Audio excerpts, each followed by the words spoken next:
Alright guys, hope you're doing well today. And today I'm going to show you a mistake that I made while using my pressure washer. A little steel RE90. I was pressure washing the sidewalk here, and this was a few weeks ago, and I've been meaning to do this, but as I was pressure washing my sidewalk, I decided it was a good time to go ahead and clean the fins on my air conditioner. And if you can't see already, I made a huge mistake. Normally I just kind of clean this out with a water hose to kind of get the dirt and stuff, keep it clean. And I'm pressure washing the sidewalk here, and then all of a sudden I was like, oh, let me go ahead and hit this, but I was hitting it at this angle, and I pushed those fins, and it closed them up. So this is how it should look. You know, it should look, I didn't touch these, I don't think. You know, so you can see right through there, and I don't think it's going to be a big deal to fix. I know they sell these like little tools that you can repair them with, but I don't have one of those, and I want to go ahead and just see if this theory will work. And what I'm going to need to do is remove these screws right here and just take this away, and then I can get to the fins without this guard here in my way. I'm going to use my little impact driver with a 5/16 bit, and I'm just going to remove just the screws I need to get this piece out. So this top piece overlaps, I'm going to remove all those, and it goes in to the bottom, and I got a couple on the side I got to remove. Alright, so now that I got that removed, and I did have to remove a few more screws along the top so I can kind of lift that up and get that out, but it's relatively easy. It does kind of hook in a certain way here, but basically it's pretty easy to get out. Now you can see all the damage I did with that pressure washer. And what I'm going to try using is a stainless steel wire brush, and I wouldn't use a mild steel one because you can transfer metal to this aluminum. I've done it before, and what will happen is if you don't use stainless steel, you could probably use brass too, but I would recommend the stainless steel. It's not going to rust, and aluminum's not going to rust. But if you use mild steel brush, you could transfer mild steel to the aluminum and you'll start seeing rust. Alright, so it's going to work out pretty okay. So what you want to do is start at the bottom where there's some good, clean, fresh, non-damaged fins, and run it in like a comb, and just apply a little bit of pressure and just come up like that. So it's kind of like just combing some hair, and it's probably going to take a while to do this, but you can see I'm making some progress here.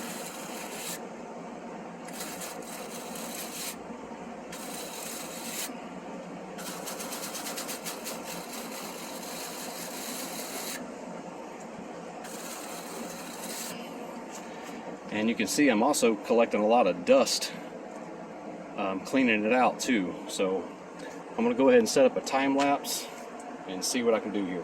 And one other thing, if you guys know me, I'm going to use some WD-40, and that's going to help kind of lubricate and also help clean.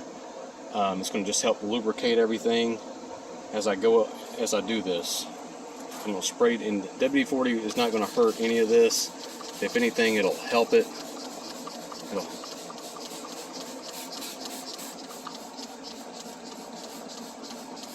And a lot of this stuff I'm seeing is actually lint from our dryer getting caught over here, so this really needs to be done. You can just see all the dirt and debris here. It needs to be cleaned out.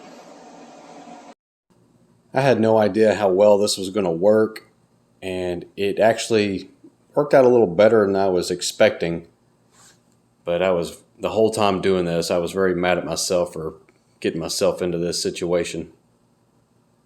Very tedious work at times, trying to find an open spot at the bottom just to get those bristles of that brush just started, and a lot of the heavy damage I had to kind of pick away with the screwdriver. Alright guys, this is some painstaking work, but I noticed one thing, you always got to start with these bristles in some that are really nice and open and wide. So they were smashed in all the way to the bottom, so it was kind of painstaking to kind of separate them with the screwdriver. Some of these really bad areas still have to separate them with the screwdriver, but I'm going to show you guys kind of what's going on here. So, and I notice if I hold the brush like this, it does a little bit more better action as far as, you can kind of just see how it straightens them out a little bit as we go up.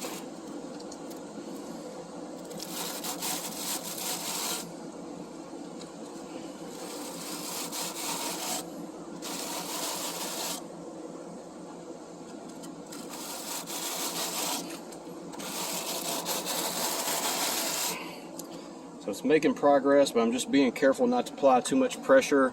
I don't want to scrape the coils inside of there and damage those.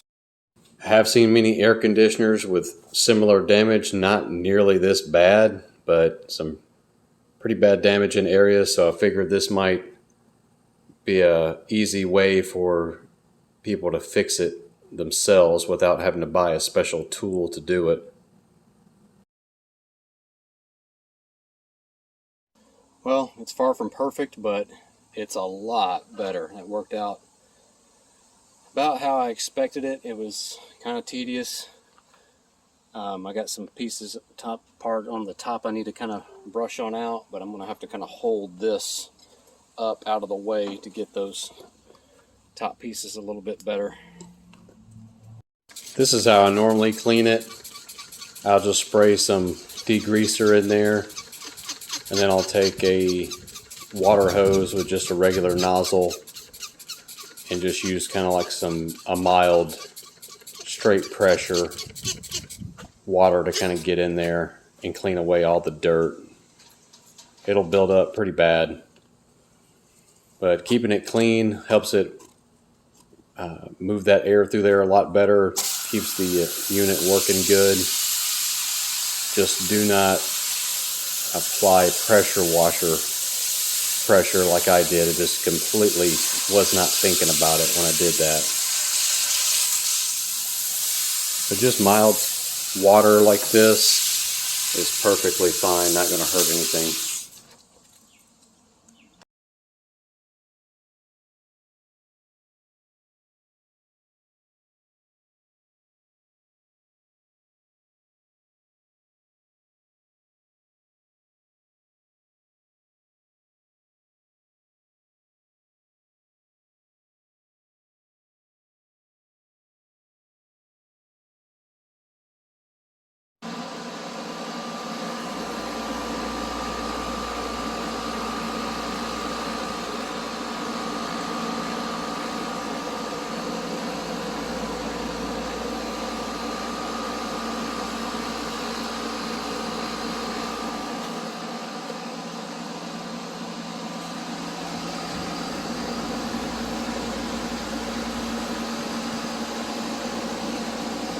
And guys, you don't have to tell me that I was stupid for pressure washing that thing. I wasn't thinking about it.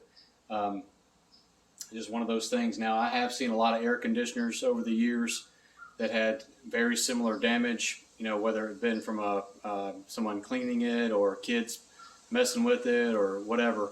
I have seen that often. So hopefully this video will help you guys out if you have an air conditioner with that type of damage. I'm going to show you where I got these. This brush you can get like at Lowe's, Home Depot, in the welding section. This is like really made for cleaning welds, and the stainless is usually made for just cleaning up, you know, aluminum pieces that you're welding. But this worked out really good. It's not going to hurt that aluminum. And I don't think I was even getting deep enough with the bristles to make contact with the coils. But even if I was, it would take quite a bit of pressure and scrubbing to damage the coils just from it scraping right here. They're not super you know, stiff. It seemed to work out really good, and especially like I was trying to do it like this for a while just to get a broader stroke, but doing it like this really concentrated a lot of that area over that 1-inch span right there, and that worked out the best. So anyway, I hope you'll like the video, subscribe, and I'll show more things that I break and probably fix. So stay tuned, guys. See you next time.